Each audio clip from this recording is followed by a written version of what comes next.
자, 오늘 이제 본문 말씀으로 바로 이제 말씀을 전할 텐데요. 오늘 말씀 읽으시면서 말씀이 귀에 쏙쏙 들어오시드나요? 사실은 우리가 그냥 말씀 읽을 때는 그냥 쑥 그냥 말씀 읽고 지나가서 무슨 말씀인지 사실은 그냥 생각 안 하고 읽을 때가 참 많습니다. 근데 오늘 이 말라기서의 이 말씀은 사실은 별로 이렇게 유익하다고 읽으면서 너무 좋네 뭐 이런 말씀이 사실은 아니에요. 어찌 보면은 뭐 저주에 대한 말씀도 있고 하나님 뭐 징계에 대한 말씀도 있고 막 그래서 사실 이 말씀을 좀 부담스럽지 않을까 막 이런 생각을 하게 되어지는데요. 아무튼 오늘 이 말씀을 통해서 함께 하나님께서 우리에게 말씀하시는 말씀을 다시 한번 좀 기억하고 우리의 삶 가운데 좀 적용하면 참 좋겠다 이런 말씀드립니다. 아마 말라기서는 여러분들 글쎄 많이 읽으셨는지 모르겠는데 말라기서는 여러 가지 읽으면서 사실은 조금 뭐라 그럴까요? 좀 하나님께서 우리에게 뭔가를 도전하시고 바꾸기를 원하시는 것들이 참 많습니다. 특별히 이 말씀을 읽어보면은 예배에 대한 말씀이 나옵니다. 그래서 예배에 대한 말씀이 나오는데 좀 안타깝게도 성전문을 좀 닫았으면 좋겠다. 누가 이 성전문을 좀 닫아버렸으면 좋겠어 라고 하나님께서 말씀하시는 말씀도 나오고 또 11조에 대한 이야기 나오면서 11조를 드려봐라. 그러면 내가 너희들을 축복하지 않나. 내가 너희들에게 축복을 마음껏 부어주올 수 있는데 11조에 대한 그런 것들이 안 되니 너희들이 정말 축복을 못 받는 거야. 뭐 이런 얘기도 나오고 여러 가지 이야기들이 나오는데 오늘은 여러분에게 가정에 대한 이야기를 좀 나누고 싶습니다. 오늘 읽었던 우리 말씀은 사실은 이제 가정에 대한 말씀인데 우리 가정에 어떤 말씀인지를 좀 다시 한번 생각하면서 좀 들으시면 좋겠다 생각이 들어요. 먼저 이 말라기서의 역사적인 상황과 배경을 조금 우리가 이해할 필요가 있습니다. 여러분 아시겠지만 이 말라기서는 이스라엘 사람들이 이제는 바벨론 나라에 멸망을 당하고 포로로 잡혀갔다가 70년 만에 돌아와서 다시 하나님께서 이스라엘 사람들을 일으키기 위해서 성벽 혹은 성전을 재건하는 일들 여러 가지 일들이 막 벌어지기 시작합니다. 그런데도 안타깝게도 하나님이 말씀하시고 원하시는 그러한 방향으로 살아가지 않는 걸 보면서 하나님께서 상당히 좀 기분이 언짢으셨던 것 같아요. 이 말씀들을 보면은 그냥 야곱의 장막 가운데서 끊어버리겠다든지 아무튼 그런 이야기가 참 많이 나오는 것을 발견합니다. 자, 그런데 여러분에게 한 가지 좀 여쭤보고 싶은데, 자, 이스라엘 사람들이 멸망하게 된 근본적인 원인이 혹시 어떤 거라고 생각하세요? 아마 여러분들이 딱 그 질문 딱 하면, 하나님을 떠나서, 예를 들어서 바알신을 섬기고 아세라신을 섬겼기 때문에 하나님이 징계하셔서 이방 나라 사람들을 일으키셔서 그들을 어렵게 하시고 심지어는 포로로 잡혀가게 하셨다라고 하는 그러한 것들을 참 많이 우리가 알고 있습니다. 물론 맞습니다. 그런데 그보다 더 밑바닥에 깔려있는 원인들이 있습니다. 그게 뭐냐면은 바로 이방 여인과 결혼하는 것이었습니다. 여러분 아시겠지만 솔로몬도 굉장히 하나님 앞에서 지혜로운 왕이었습니다. 근데 두 나라가 갈라지게 된 원인도 이방 여인과 결혼하는 그 문제, 그리고 그 결혼한 이방 여인들, 처들이 자기들이 섬겼던 신들이라든지 신상 혹은 그러한 성전 같은 거를 지어달라고 했기 때문에 하나님께서 그 솔로몬을 책망하시면서 결국에는 두 나라로 갈라졌던 것이죠. 그리고 북이스라엘도 마찬가지 처음에 하나님께서 원하셨던 그런 왕이 아니기 때문에 여전히 이방신을 섬기는 사람이 되었고 유다 같은 경우에는 그래도 좀 하나님을 섬겼지만 좋은 왕이 있었을 때는 하나님을 섬기기도 하고 반대로 하나님을 떠난 왕들이 일어났을 때는 그냥 그야말로 우상과 이런 것들을 섬기는 일들이 막 벌어지기 시작했는데 근데 그 대부분의 그 여인들이 누구였냐면은 왕비들이죠. 누구였냐면 거의 대부분 이방 여인들이었습니다. 다시 말해서 이스라엘이 멸망하게 된 근본적인 원인, 표면적인 원인은 하나님을 떠난 것이었지만 그 깊은 내면 안에 들어가 보면은 거의 대부분 잘못된 결혼 관계, 이방 여인과의 결혼 관계가 그 주 원인이었다는 것을 우리가 좀 볼 수가 있는 것이죠. 그런데 오늘 본문에 보니까 그런 말씀이 또 등장합니다. 자, 다시 한번 말씀을 좀 보면은 11절을 한번 보겠습니다.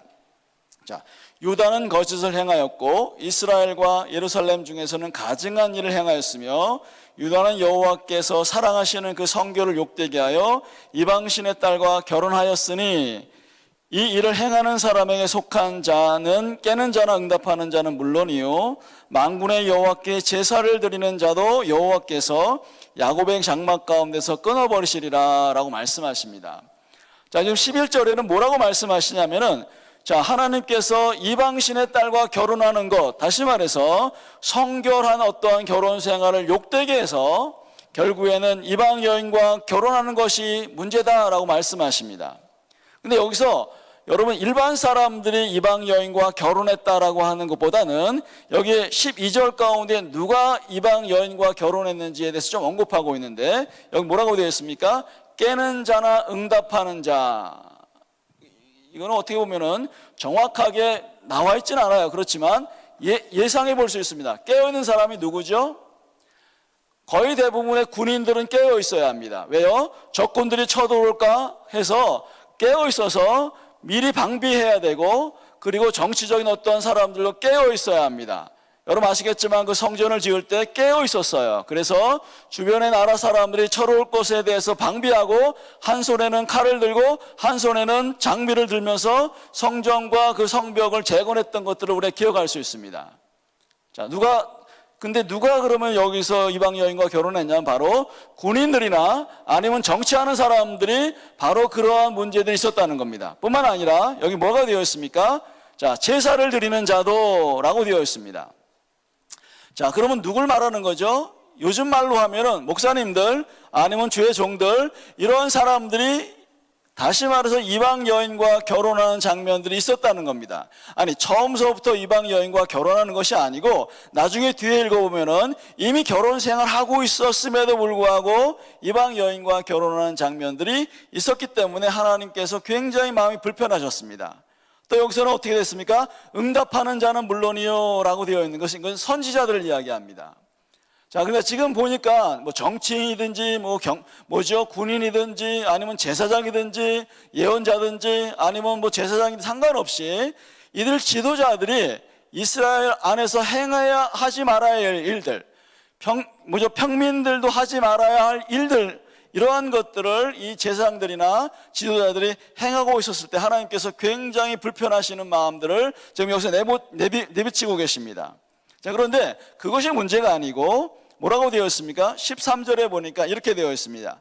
너희가 이런 일도 행하나니 곧 눈물과 울음과 탄식으로 여호와의 제단을 가리게 하는도다. 그러므로 여호와께서 다시는 너희의 봉헌물을 돌아보지도 아니하시며 그것을 너희 손에서 기꺼이 받지도 아니하시거늘 너희는 이르기를 어찌 됨이니까 하는도다 라고 말씀하세요.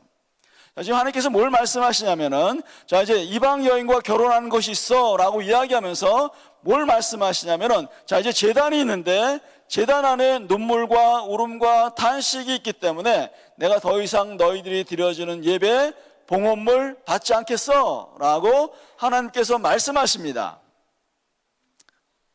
근데 이스라엘 사람들이 지금 뭐라고 얘기하냐면 아니 왜 안 받아요? 아니 우리가 드려지는 예배를 왜 안 받습니까 하나님? 라고 하면서 여기서 어찌 됨이니까 라고 하면서 다시 하나님께 반문하는 장면이 있습니다. 자, 그런데 14절에 계속해서 읽으면 뭐라고 되어 있습니까? 이는 너와 내가 어려서 맞이한 아내 사이에 여호와께서 증인이 되시기 때문이라. 그는 내 짝이요 너와 서약한 아내로되 내가 그에게 거짓을 행하였도다 라고 말씀하십니다. 자, 지금 여러분 어떤 상황인지를 한번 좀 유추해 볼 수가 있겠죠. 하나님께 지금 제사를 드리고 많은 사람들이 하나님 내 제사를 받으시옵소서 라고 하는데 하나님께서는 그 예배를 안 받겠다라고 말씀하십니다. 자, 여러분 한번 좀 상상을 한번 해보세요. 자, 이제 구약에 드려지는 예배는 어떤 건지 아시죠? 번제단이 있습니다. 그러면 양이나 염소나 소 같은 거를 각을 떠서 거기다 올려놓고 거기서 불을 태워서 하나님께 그 예배를 드립니다.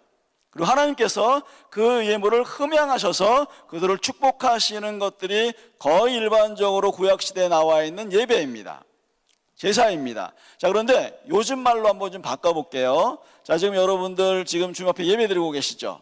그리고 지금 말씀을 듣고 있고 또 찬양을 하고 계시고 여러분들이 기도를 하고 계시고 헌금도 하고 계시고 봉사도 하고 계시고 여러 가지 그것들을 통해서 여러분이 주님 앞에 예배드리는 행위를 지금 하고 계십니다.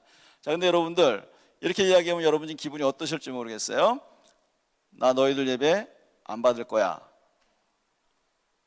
라고 주님이 지금 여러분에게 말씀하신다면은 여러분들 좀 어떻게 하겠어요? 이스라엘 사람처럼 아니 왜요? 우리가 뭘 잘못했습니까? 왜 안 받습니까? 라고 지금 이스라엘 사람들처럼 우리가 반문할지도 모르겠습니다. 근데 하나님께서 지금 뭐라고 말씀하시냐면 너희 가운데 눈물과 울음과 탄식이 있기 때문에 내가 그 예배를 안 받는 거야 라고 말씀하시는 겁니다. 자, 이 말을 조금 더 좀 쉽게 좀 표현한다면 이런 겁니다. 지금 여러분들이 예배를 드리고 계시죠? 그리고 찬양과 기도와 헌금과 봉사와 이런 것들을 하고 계시는데 물론 굉장히 중요한 예배입니다. 근데 주님께서 말씀하시는 그거보다 더 기초적이고 그거보다 더 기본적인 예배는 여러분의 가정 가운데서 눈물과 울음과 탄식이 없어야 한다. 이 말씀을 지금 하고 계시는 겁니다. 보여지는 예배, 드려지는 예배, 성전에 나와서 하나님 찬양 받으시옵소서 라고 하는 그 예배보다도 사실은 여러분들의 가정 가운데서 눈물과 울음과 탄식이 없는 예배, 그럴 때 정말 기쁨과 즐거움으로 만약에 드려졌다면은 그 삶을 살았다면은 아마 여러분께서 들으시는 이 예배가 하나님이 정말 흠양하시고 기뻐하시고 즐거워하시는 예배가 될 텐데 근데 하나님께서 안 받으시겠대요. 뭐 때문에요? 지금 여러분의 가정 안에서 눈물이 있고 울음이 있고 탄식이 있어. 결국에는 그래서 어떻게 합니까? 이중적인 예배. 여기서는 기쁘게 예배할지 몰라도 가정에서는 눈물과 울음과 학대와 거짓말과 눈총과 여러 가지 상처 주는 말들 이런 것들을 통해서 사람들이 너무너무 괴로워하고 있는 그러한 모습을 보면서 주님께서 더 이상 내가 이 예배를 안 받을 거야 라고 말씀하십니다. 여러분 좀 심각하죠 사실은. 근데 많은 사람들이 어떤 생각하냐면은 많은 분들이 여기서 드려지는 예배만 잘 드리면은 하나님이 기뻐하실 거야, 하나님이 흠양하실 거야, 하나님이 축복하실 거야 라고 말씀하시지만 사실 여기서 드려지는 예배보다도 더 중요한 예배는 여러분들 가정 안에서 어떠한 관계를 하고 어떠한 모습으로 살아가고 있는가를 통해서 여러분들이 드려지는 예배를 받든지 안 받든지 하겠다는 거예요. 그래서 사실은 여러분 여기서 드리는 예배보다 더 중요한 예배가 여러분 가정에서 드리는 예배입니다. 물론 가정에서 예배 드려야 된다, 찬양해야 된다 이런 의미가 아니고 여러분들 관계하면서 여러분들 부부 관계하면서 아이들과 혹은 배우자와 부모님과 관계하면서 그 안에 정말 눈물과 울음과 탄식과 어려움과 고통 같은 것들을 주고 있다면은 여기서 아무리 여러분들 그냥 거룩한 모습으로 드려진다 할지라도 하나님은 그 예배를 안 받으시겠다고 하는 겁니다. 저는 이 말씀을 거의 한 20몇 년 전에 제가 깨달았어요. 제가 이제 상담 공부를 하기 시작하면서 어느 날 이 말씀 읽었는데 갑자기 이 말씀이 팍 제 심장을 꽂는 거예요. 이게 뭐지? 라고 하면서 제가 다시 한번 묵상하면서 하나님, 내가 여전히 사람들에게 말씀을 전하고 사람들을 가르치기도 하고 도전하기도 하고 훈련시켜서 선교사로 내보내기도 했습니다. 근데 하나님, 그것이 얼마나 가증되어 있는지, 그것이 얼마나 하나님 앞에서 정말 받으실 수 없는 그런 예배를 드렸는지 너무 많이 이걸 깨닫게 되었어요. 그러고 나서 어떻게 했는지 아십니까? 집에 가서 아이들한테, 아내한테 내가 잘못했다고 이야기했습니다. 자, 여러분들은 어떻습니까? 여러분들은 지금 여기서 드려지는 예배가 정말 하나님이 정말 기쁘게 받으실 만한 그런 예배를 여러분들이 마음의 준비와 그런 생활 속에서의 예배가 함께 드려주고 있습니까? 아니면 여기서는 그냥 거룩한 척, 아니면은 하나님 받으실 만한 무엇인가라고 생각하면서 드려지면서 결국에는 가정에서는 아무것도 일어나지 않는, 오히려 거기에는 눈물과 울음과 탄식밖에 없는 그런 모습으로 살아간다면은 하나님 지금 여기에 있는 이 모습 자체 별로 그렇게 중요하게 생각하지 않으실 것 같아요. 그래서 공예배보다, 물론 예배 굉장히 중요합니다. 드리셔야죠. 근데 이 예배가 정말 예배답게 하나님이 흠양하실 수밖에 없는 그런 예배가 되려면 바로 여러분의 삶 가운데서 눈물과 울음과 탄식이 가정 안에서 제해져야 합니다. 부부관계에서 없어져야 합니다. 그 안에서 기쁨이 있고 즐거움이 있고 평안이 있고 행복이 있은 후에 여기서 드려지는 예배를 드린다면 와, 하나님이 얼마나 기뻐하시겠어요. 다시 한번 좀 생각해 보셔야 합니다. 주님께서 말씀하십니다. 뭐라고 말씀하세요? 자, 그런 예배가 없기 때문에, 그런 삶이 없기 때문에 내가 그것을 받을 수가 없어 라고 주님이 저희들에게 도전하시는 말씀을 다시 한번 이 말씀을 통해서 우리가 좀 들었으면 좋겠습니다. 자, 그러면서 또 뭘 말씀하십니까? 이렇게 말씀하세요. 자, 여기서 이렇게 이야기합니다. 자, 눈물과 울음과 탄식이 있다라고 이야기하면서 어찌입니까? 라고 이야기했을 때 하나님께서 말씀하시죠. 자, 내가 아내 사이 여호와께서 증인이 되시기 때문이라. 그는 내 짝이요 너와 서약한 아내로 돼 라고 하는 겁니다. 여러분, 서약이라고 한 말은 언약이라고 하는 말이죠. 자, 여러분, 언약이라고 하는 말은 무슨 말이냐면은 쉽게 말하면 이런 겁니다. 여러분, 옛날에 이 구약 시대에 사람들이 언약을 맺는 어떤 일이 있었습니다. 예를 들어서 우리가 이렇게 잘 합시다, 쳐들어오지 맙시다, 공격하지 맙시다, 그래서 평화조약 같은 거를 맺어요. 그럼 어떻게 하냐면은 짐승을 죽인 다음에 짐승을 딱 벌려놓습니다. 그리고 나서 두 사람이 그 갈라져 있는 고기 사이로 들어가는 거예요. 그래서 뭘 얘기하는 줄 아세요? 나는 당신을 쳐들어가지 않겠습니다. 나는 당신을 공격하지 않겠습니다. 만약에 이걸 깨면은 당신은 이 고기와 같이 죽게 될 겁니다 라고 그러면 서약을 맺어요. 근데 여러분, 이 서약이 결혼 서약과 동일합니다. 자, 여러분들 결혼하셨죠? 자, 이제 남자 쪽 하객, 여자 쪽 하객 양쪽으로 이렇게 걸어오셨죠? 안 하셨나요? 자, 걸어오시면서 어떻게 했어요? 자, 주례 선생님이 그랬겠죠? 자, 당신은 검은 머리가 팥뿌리가 될 때까지 사랑하고 섬기겠습니까? 라고 했을 때 여러분 어떻게 말씀하셨습니까? 네, 하셨죠? 그럼 여러분들이 그게 언약이라고 생각을 안 했다 할지라도 이미 여러분들은 하나님 앞에서 언약을 세우신 겁니다. 자, 뭐라고요? 하나님, 내가 정직하게 살겠습니다, 사랑하며 살겠습니다, 섬기며 살겠습니다 라고 말했는데 그 서약을 다 깨뜨려버리고 지금 뭐 했다는 거예요? 여기서 거짓을 행하였도다. 사랑하지 않고 거짓말하면서 불법을 행하면서 살아가는 이 모든 것들이 언약을 깨트려버리는 것이기 때문에, 그런 것 때문에 눈물과 울음과 탄식이 있기 때문에 내가 너희들 예배를 못 받는 거야. 내가 받을 수가 없어. 왜? 아까도 말했죠. 이 성전의 문을 닫았으면 좋겠어. 그런 마음으로 드려지는 예배 정말 내가 받을 수가 없단다 라고 주님 말씀하시는 겁니다. 저는 여기에 계신 여러분들이 적어도 우리가 주님께서 더 이상 못 받겠어 라고 하는 그런 분이 없었으면 좋겠습니다. 자, 그래서 여러분들 3회 예배가 얼마나 중요한지를 다시 한번 좀 생각하셨으면 좋겠어요. 자, 15절에 거기서만 끝나는 게 아니에요. 자, 어떻게 되냐면 15절에 그에게는 영이 충만하였으나 오직 하나를 만들지 아니하셨느냐? 어찌하여 하나만 만드셨느냐? 이는 경건한 자손을 얻고자 하심이라. 그러므로 내 심령을 삼가 지켜 어려서 맞이한 아내에게 거짓을 행하지 말지니라. 자, 이게 무슨 말이냐면은, 자, 이제 남자와 여자가 하나라고 하는 건 아시죠, 여러분들? 결혼하게 되면은. 자, 근데 남자와 여자만 하나가 되는 게 아니고 자녀들도 하나가 되어진다라고 하는 의미를 갖고 있습니다. 자, 하나만 맞는 게 아니고, 자, 함께 하나가 되어진다라고 하는 의미를 가지면서, 근데 내가 말이지 너의 자녀들을 경건한 자손으로 만들고 싶어. 하나님을 사랑하고 하나님의 축복이 임하고 그들을 통해 세상을 바꾸기를 원하는 그런 경건한 자손들을 만들기 원하는데, 너희가 거짓말을 행하고 있기 때문에, 눈물과 울음과 탄식으로 행하고 있기 때문에 내가 너희들의 자녀를 경건하게 할 수가 없어. 아니, 너희들 때문에 경건한 자손이 생기지 않는단다 라고 주님 말씀하십니다. 저는 많은 사람을 상담하는 사람입니다. 많은 어른들, 아니 많은 청소년들, 많은 사람을 상담해요. 근데 청소년들을 상담할 때마다 느끼는 게 뭔지 아십니까? 우리 아버지 어머니 맨날 싸워요. 집에 들어가고 싶지 않아요.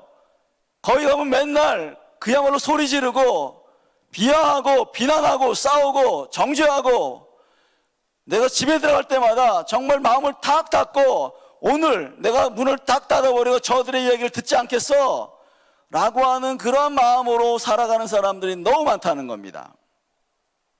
혹시 여러분들, 저는 여러분들이 자녀들이 있을 거라고 생각합니다. 여러분 자녀들이 잘 되기를 원하시죠?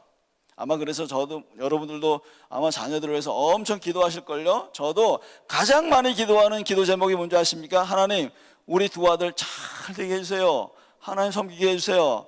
하나님 정말 이들이 정말 그야말로 하나님 앞에 순종하는 사람 되게 해주세요라고 날마다 기도합니다. 근데 여러분들, 이 아이들이 아무리 그런 교육, 아무리 좋은 대학 이런 것을 보낸다 할지라도 여러분 가정 안에서 거기에 부모님이 싸우거나 눈물 흘리거나 낙심하거나 좌절하거나 관계가 깨어져 있다면 그들이 아무리 뛰어나도 그들의 마음은 텅 비어 있습니다. 그들의 마음은 정말 너무너무 어디에서 사랑받아야 될지, 어디에서 안정감을 누려야 할지, 어디 가서 어떻게 내가 살아가야 할지 전혀 모르는 상태에서 살아가는 친구들이 너무너무 많다는 것이죠. 저는 여러분들이 다시 한번 지금 어떻게 해야 되는가, 그래서 여러분들, 하나님께서 여기서 말씀하시는 초점이 뭐냐면은 눈물과 울음과 탄식에 대한 이야기를 하는 것이 아니라 그것을 바꾸어서 그것에 기쁨이 있고 즐거움이 있고 온전함이 있고 세워짐이 있고 서로 사랑하는 게 있다면은 너희의 자녀들, 내가 경건한 사람으로 너희들을 보면서 평안함을 느끼고 안정감을 느끼고, 그래서 내가 사용할 만한 사람들이 될 수밖에 없어 라고 하는 것을 강조하시는 것 같습니다. 저는 여러분들이 자녀를 위해서 기도하는 것보다 더 중요한 것 뭐라고요? 부부관계가 행복한 겁니다. 눈물이, 울음이, 탄식이 사라지는 겁니다. 다시 한번 좀 정리해 볼까요, 여러분들? 자, 지금 예배보다 더 중요한 건 뭐라고요? 가정 안에서 드려지는 예배, 관계의 예배. 눈물과 울음과 탄식이 사라지고 서로 도와주고 세워주고 사랑하고 아껴줄 때 하나님께서 그 예배를 다 받으시겠다. 뿐만 아니라 그 예배를 통한 축복, 당연히 축복이 있죠. 왜? 무슨 축복이요? 얼마나 기쁩니까? 감사합니까? 집에 들어가기 얼마나 편해요? 그 안에 얼마나 안정감이 있습니까? 그것 자체가 이미 축복이죠. 그런 축복을 누릴 것이다 라고 말씀하시는데, 그런 축복이 없다면은 우리는 얼마나 불행한 삶을 살고 있겠습니까? 자, 세 번째는 뭡니까? 부부관계를 통해서 가정에서 눈물, 울음 이런 것이 사라지면은 너의 자녀들이 잘 될 거야. 여러분, 좋은 대학에 간다고 해서 잘 되는 게 아닙니다. 부모가 서로 사랑할 때, 부모가 서로 아껴줄 때, 서로 부모가 너무너무 행복하게 살 때 그들이 마음이 편해지면서 마음의 따뜻함도 생기고, 내가 사랑받고 있고 나도 생기고, 그런 것들로 말미암아 세상에 나갔을 때도 당당하게 나갈 수 있겠죠. 기쁨으로 나갈 수 있겠죠. 싸워서 승리를 하겠죠. 만약에 혹시라도 지쳤다면 들어와서 거기서 위로받고 격려받고 다시 나갈 수 있는 용기가 생길 수 있는데, 그런 게 없다면 얼마나 불행한 삶을 살겠습니까? 주님께서 그 말씀하시는 거예요. 자, 근데 지금 말씀하신 이 부분이 16절에 이제 결론적으로 가정 안에 눈물과 울음과 탄식이 왜 만들어지는지 16절에 말씀하시는데요. 제가 다시 한번 읽어드리겠습니다. 이스라엘 하나님 여호와가 이르노니 나는 이혼하는 것과 옷으로 학대를 가리는 자를 미워하노라. 만군의 여호와의 말이니라. 그러므로 너희 심령을 삼가지켜 거짓을 행하지 말지니라. 자, 여기서 세 가지가 나오는데요. 첫 번째, 이혼하는 것과, 자, 아까 제가 말씀드렸죠, 여러분들. 자, 그냥 싱글이 그냥 이방 여인과 결혼하는 게 아니고 지금, 자, 결혼 생활 속에 있었던 사람인데 그 여인, 아내를 버리고, 이거는 대표적인 것을 남편을 얘기했지만 남편이든지 아니든지 똑같은 얘기를 하는 거예요. 자, 어쨌든 다른 사람, 아내를 버리고 다른 사람을 취하는 거예요. 근데 뭐가 있었습니까? 거짓이 있다라고 하는 거죠. 자, 그런데 안 그런 척. 아까 말한 것처럼 내 당신 사랑해 하는데 딴짓하고 있어요. 거짓말하고 속이고 아닌 것처럼 가장하는 어떤 이런 모습이라고 말씀합니다. 그래서 뭘 얘기합니까? 바로 거짓말하지 말지니라 라고 이야기합니다. 두 번째는 뭐라고요? 거짓말이 드러났어요. 이제 어떻게 합니까? 그러니까 거짓말 드러났으니까 막 상처와 거친 말과 당신이 이랬기 때문에 내가 말이지 당신을 그렇게 하는 거야. 당신이 나한테 잘했어 봐 하면서 육체적인 학대와 정서적인 학대와 이런 학대들을 하기 시작하면서 어떤 일이 벌어지기 시작합니까? 눈물과 울음과 탄식이 그 안에서 생겨나기 시작하면서 하나님의 재단이 가리워지는 모습들이 있습니다. 자, 지금 세 가지요. 자, 뭐라고요? 이혼하는 것. 이건 마지막 결과적인 겁니다. 여러분 생각하겠죠? 아, 나 이혼 안 했는데요? 어떤 분들은 또, 나 이혼했는데 어떡하지? 아니요, 여러분들. 자, 지금 이혼 안 하신 분이라 할지라도 이미 여러분들 혹시 정서적인 이혼, 정신적인 이혼이 있을 수도 있습니다. 만약 이혼했다면, 내가 잘못 살았구나. 그럴 수도 있겠죠. 그렇다고 끝이다? 아니요, 그렇지 않습니다. 하나님은 얼마든지 축복하실 수 있어요. 그래서 지금 뭘 말씀하는 거예요? 하나님 앞에서 내가 어떻게 살고 있는가? 그 옆에 있는 사람과 어떤 관계를 하고 있는가? 이런 것들을 계속 말씀하고 있는 겁니다. 자, 이 세 가지의 것들이 지금 일어나면서 사람들 안에 눈물과 울음과 탄식이 있기 때문에 그런 축복이나 그런 어떤 상황이나 이런 것이 전체적으로 문제가 생겼다라고 주님께서 말씀하고 있는 겁니다. 도전하고 있는 겁니다. 그래서 마지막에 어떤 일이 벌어지냐면은 4장 6절에 이런 얘기가 돼 있어요. 4장 6절 한번 제가 읽어드릴게요. 그가 아버지의 마음을 자녀에게로 돌이키게 하고 자녀들의 마음을 그들의 아버지에게로 돌이키게 하리라. 돌이키지 아니하면 두렵건대 내가 와서 저주로 그 땅을 칠까 하노라 하시니라. 자, 여기서 지금 뭘 얘기하냐면 아버지의 마음과 자녀들의 마음이 너무 떨어져 있다는 얘기를 하는 거예요. 그래서 돌아가야 된다 이렇게 말씀하는데 여기서 두 가지 해석을 해야 합니다. 하나는 이스라엘 하나님과 자녀된 그 이스라엘 사람들. 자, 아버지와 자녀의 관계가 멀어져 있는 것을 말씀하시는데 또 한 가지는 이 상황 가운데서 결국에는 육신의 아버지와 자녀들이 지금 갈라져 있는 상처로 관계하지 않는 모습들을 다시 한번 보여주고 있어요. 자, 그러면서 어떻게 합니까? 돌이키지 아니하면 어떻게 된다? 그 땅을 하나님께서 저주로 칠까 하노라 하시니라 라고 말씀하세요. 여러분 무슨 말이냐면요, 여러분 지금 가족 관계가 건강하지 않다면 사회 전체가 무너지게 돼 있다는 거예요. 여러분 좀 죄송한데 지금 어느 나라에서든지 제가 여러 나라들을 다니면서 강의를 하는데 정말 가정이 너무너무 많이 무너져 있어요. 정말 조금만 이야기하면 막 눈물을 툭툭 흘릴 정도예요. 제가 몽골 가서 이제 말씀을 이제 한 거의 10몇 년 전하고 있는데 가정에 대한 강의를 맨 처음에 가서 한 15년 전에 강의를 하기 시작했어요. 그리고 그 강의를 막 하는데 통역하는 자매가 막 통역하다 막 울기 시작했습니다. 왜 나중에 물어봤어요. 도대체 왜 우냐고 물어보니까 자기가 이 말씀 들어서 너무너무 괴롭다고. 왜?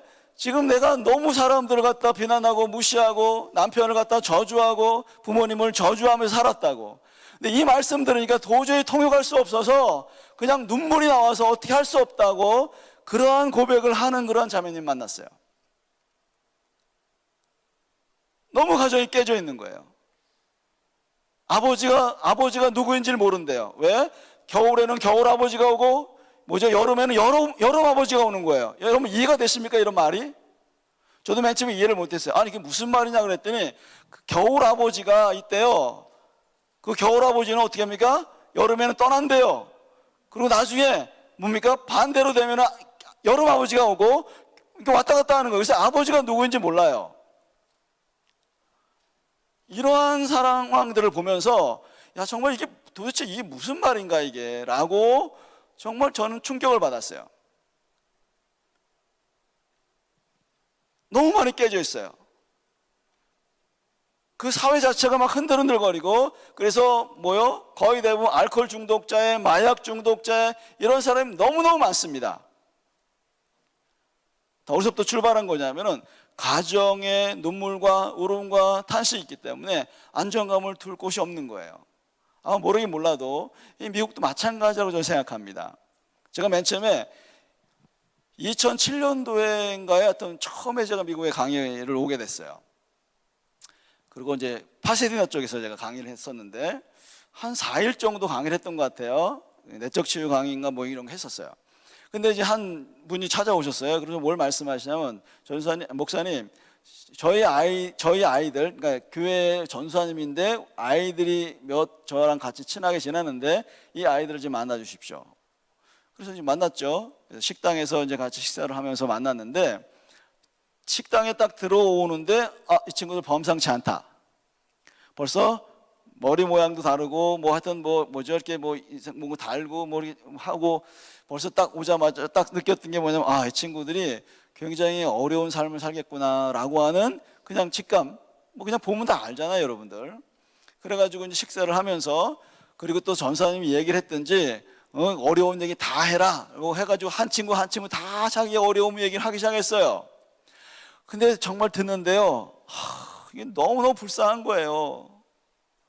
왜 불쌍하냐면 엄마 아버지한테 버림당하고 맨날 싸우고 욕하고 저주하고 다 그런 친구들이었어요. 마약하고 심지어는 뭐예요? 낙태했던 친구도 있었어요. 17살인가 된 아이였었던 것 같아요. 근데 제가 그 얘기 들으면서 너무 마음이 아파가지고, 왜? 우리 아들 같은 거예요. 우리 딸 같은 거예요. 그래서 제가 그랬어요. 힘들었겠다. 어떻게 그렇게 살았니? 너무 마음이 아파. 이런 몇 가지 이야기를 해줬는데도 불구하고 그들 그냥 눈물을 뚝뚝뚝 흘리는 거예요. 제가 그때 기도했습니다. 하나님, 제가 그 전까지만 해도 미국엔 제가 왜 들어와요? 너무 뛰어난 사람도 많고 잘난 사람도 많고 학위 있는 사람이 너무너무 많은데, 아니 저는 여러 나라에 다니는데 제가 굳이 미국 올 필요 없죠 뭐 했는데, 그때 제가 생각을 바꿨어요. 그 다음에 제가 무슨 기도했는지 아십니까? 하나님, 제 미국에 보내주세요. 아니 와서 살진 않더라도 자주 와서 내가 그들을 축복하고 어른들을 가리키고, 그래서 내가 그 조금이라도 보탬돼서 가정을 살릴 수 있는 길을 열어주시옵소서 라고 했는데, 지금 거의 10몇 년 동안 계속 들어오고 있습니다. 물론 뭐 아직 활발하게 일어난 건 없어요. 그렇지만 분명한 거는 하나님께서 그 가정을 살리기를 원하십니다. 가정을 떠나서는 누구도 살 수 없습니다. 하나님께서 말씀하세요. 그 가정이 살아야 문화도 살고 땅도 살고 영적인 것도 살고 교회도 살고 다 살 수 있는데, 근데 이게 무너지면은, 그래서 여러분, 사단이 가장 먼저 공격한 것이 여러분 어떤 것인 줄 아시죠? 부부와 가정을 무너뜨렸습니다. 이게 살아나야 합니다. 살아날 수 있는 방법이 있습니다. 왜요? 하나님이 그것을 원하시기 때문에 그래요. 하나님께서 그것을 주시기 원하십니다. 그래서 여러분들 지금 뭐라고 말씀하시냐면 4장 5절에 이런 얘기를 합니다. 자, 아버지의 마음과 자녀들의 마음이 돌이켜야 된다라고 이야기하는데, 자, 5절에 이렇게 얘기를 해요. 뭐라고 얘기합니까? 4장 5절에 이런 얘기합니다. 보라, 여호와의 크고 두려운 날이 이르기 전에 내가 선지자 엘리야를 너에게 보내리니 그가 아버지의 마음을 자녀에게로 돌이키게 하고 자녀들의 마음을 그들의 아버지에게로 돌이키게 하리니 라고 합니다. 자, 여기서 엘리야가 누구죠? 엘리야가 누구죠? 신약의 엘리야는 누구냐면은 세례 요한, 침례교회니까 침례 요한이 여러분들 선지자입니다. 그가 약대 털옷을 입고 그 전에 엘리야가 했던 옷이라든지 뭐 음식 이런 것들을 먹으면서 광야에서 외치기 시작합니다. 뭐라고 외쳤죠? 회개하라, 천국이 가까웠다. 지금 주님께서 뭘 말씀하시냐면, 여러분들 눈물과 울음과 탄식이 있는 그 가정 안에 회개하는 일이 벌어지기 시작한다면은 그 눈물, 울음, 탄식이 다 사라지고 이제는 하나님의 나라가 임하는 곳이 될 것이다. 회개로 말미암아 하나님이 임하시는 그 대로를 수축하게 될 것이다 라고 이 세례 요한을 통해서 말씀하십니다. 하나님께서 여러분이 도전하시는 것은 뭐냐면은, 그 전에 너희가 그렇게 살았다 할지라도 이제 회개한다면은 너희 가정이 천국이 될 거야. 내가 임해서 내가 다스릴 거야. 내가 회복하게 만들 거야. 내가 축복하게 만들 거야. 라고 주님께서 우리에게 도전하십니다. 지금 우리는 그럼 뭐 해야 되죠, 여러분들? 회개하는 거예요. 어떻게 해요? 여보, 내가 당신에게 거짓말해서 미안해. 여보, 내가 당신에게 언어적인 학대를 해서 미안해. 내가 당신에게 관심 안 가져서 언약을 지키지 않아서 미안해. 용서해줘. 라고 이야기하는 순간부터 놀랍게도 하나님께서는 여러분의 가정을 회복하실 겁니다. 사실은 저희 가정도 그랬어요. 제가 맨 처음부터 이런 사역을 한 게 아니고 그야말로 뭐죠? 참 문제가 많았던 아빠이고 문제가 많았던 남편이었었습니다. 제 책을 읽어보시면 알겠지만 제가 누구를 한 대 때려가지고요 사역을 못하게 됐어요. 그래서 도저히 이제 한국에 사역할 수 없구나. 그래서 제가 어쩔 수 없이 저희 단체, 호주에 있는 단체에 가가지고 제가 이제 뭔가 훈련을 하거나 뭔가 사역을 할 수밖에 없어요. 왜냐하면 한국에 사역할 수 없었기 때문에. 제가 갈 때 어떤 생각을 했는지 아세요? 난 끝이야. 더 이상 나는 사역할 수 없어. 누구도 나랑 함께 사역하지 않겠지. 하나님도 나를 버리실지도 몰라. 그러면서 이제 제가 갔어요. 그리고 여러 가지 문제들, 그런 가정에 대한 문제들, 이런 것들을 이제 막 일어나기 시작했습니다. 그리고 내가 좀 더 어떻게 하면 제가 잘 살까, 어떻게 해야 될까 고민하다가 제가 상담을 하게 된 거예요. 상담 공부를 하게 된 겁니다. 그 상담 공부하면서요, 제가 진짜 내가 문제가 많은 사람이구나. 내가 진짜 남편 노릇을 못했구나. 내가 아이들 정말 아빠 노릇 정말 못했구나 해가지고 이걸 엄청나게 막 깨닫기 시작한 거예요. 그러고 나서 97년으로 제가 기억합니다. 지금으로부터 굉장히 오래되죠. 97년에 제가 저희 아내에게 무릎을 꿇었어요. 여보, 내가 잘못했어. 내가 당신 윽박지르고 내가 당신을 갖다 그냥 화를 내면서 내가 이렇게 했던 것이 너무너무 잘못된 것 같아 하면서 제가 아내에게 무릎을 꿇고 눈물을 흘리면서 용서를 구했습니다. 아이들에게도 용서를 구했습니다. 그때 아이들이 한 몇 살밖에 안 됐어요. 한 5살, 6살 이 정도밖에 안 됐어요. 근데 이제 막 용서를 구했어요. 그랬더니 우리 큰 녀석이 말이죠. 아빠가 이래서 미안해 저래서 미안해 막 얘기했더니 그 조그만 녀석은 아직 5살밖에 안 됐으니까 아빠 용서해 줄게요. 그리고 막 웃으면서 얘기하더라고요. 근데 큰 녀석은 이제 좀 7살 정도가 됐으니까 이제 뭔가 생각이 좀 오나 봐요. 그래서 우리는 이걸 용서해 줘야 되는지 말아야 될지 울고락불고락 하는 거예요. 그래서 아빠가 미안해. 그래서 아빠가 눈에서 눈물이 막 흘리니까 얘가 좀 뭔가 이렇게 좀 아빠가 좀 뉘우치고 있는 것 같아 해가지고 그러면서 인상을 팍 쓰면서 뭐라고 하는 줄 아십니까? 아빠, 내가 용서해 줄게요. 그것도 그냥 용서해, 용서해 줄게요. 그래서 한마디 더 붙인 게 뭔지 아십니까? 다시는 그러지 마세요. 근데 안 그랬나요? 또 다시 내가 어렵게 했지만 물론 점점 좋아졌죠. 근데 여러분들, 그리고 나니까 진짜 천국이 오더라고요. 그리고 나니까요, 전에는 아이들이 아빠 하고 달려오지 않았던 아이들이 아빠 하고 달려오는 아이들이 됐더라고요.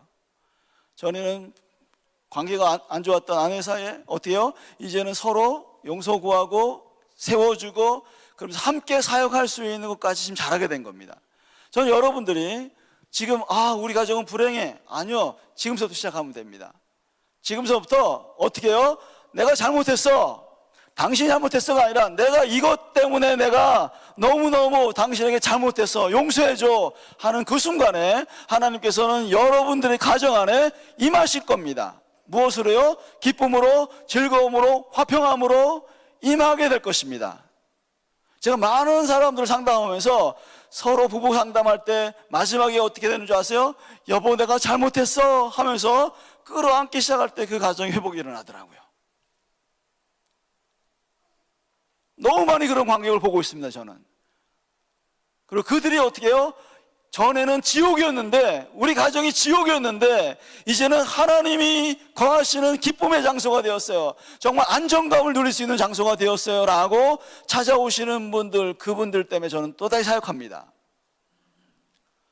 저는 여러분들이 그렇게 되어지기를 주님께서 지금 여러분들에게 강력하게 도전하시고 있는 것 같아요. 누구를 통해서요?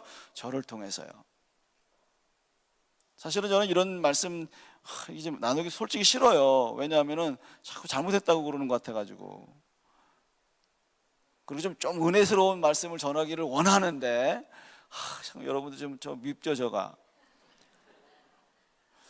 근데 하나님께서 여러분을 좀 도전하시는 것 같아요. 이 도전은 여러분들을 사랑하시기 때문에, 하나님께서 여러분 가정을 그래도 세우시기 위해서 지금 저를 통해서 도전하신다고 저는 확신합니다.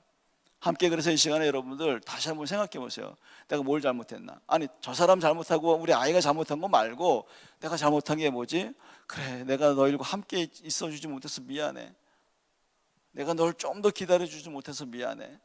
내가 너에게 감사하다 고맙다 이런 표현 못해서 미안해 라고 여러분들이 하기 시작할 때 그 돌아섰던 마음들이 다시 돌려져서 하나가 되어지는 그런 일들이 일어나기 시작할 겁니다.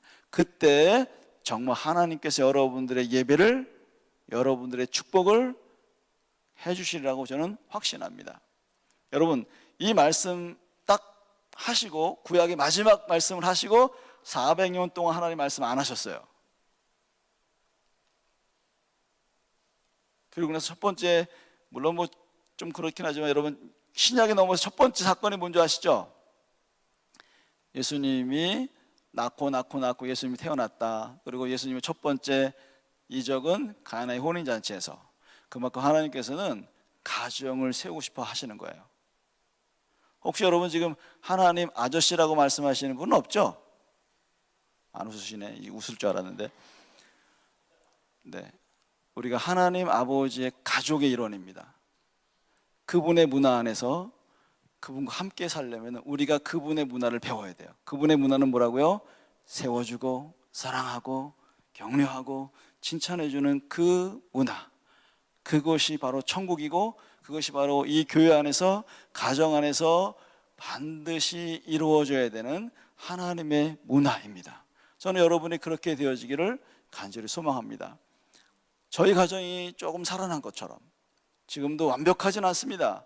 그렇지만 온전히 하나님 앞에서 감사함으로 그래도 살아갈 수 있는 이유가 있다면 바로 그런 것을 하기 시작할 때부터 일어나기 시작했습니다. 저는 여러분들이 그렇게 되어지길 바랍니다. 오늘 여러분들 오시다가 싸워가지고 또 차 안에서 말도 안 하고 있다가 딱 뭐죠? 옆에는 앉아있지만 마음이 불편하고 그러시면 혹시 있을지 모르겠어요. 네, 여러분 옆에 손 꼭 잡아주면서 여보 미안해, 뭐 다 알지? 뭐 이렇게 한번 해보시면은 우리 안에 또 많이 풀어지는 역사들이 일어날 것 같습니다. 함께 이 시간에 기도하겠습니다.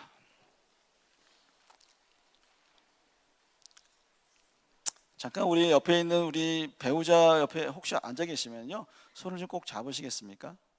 그리고 꼭 잡고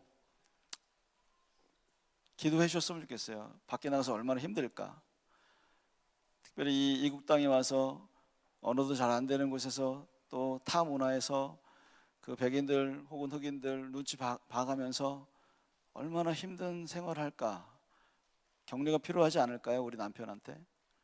또 아내, 아이들을 키워주는데 아이들을 위해서, 남편을 위해서 얼마나 희생하고 봉사를 많이 할까.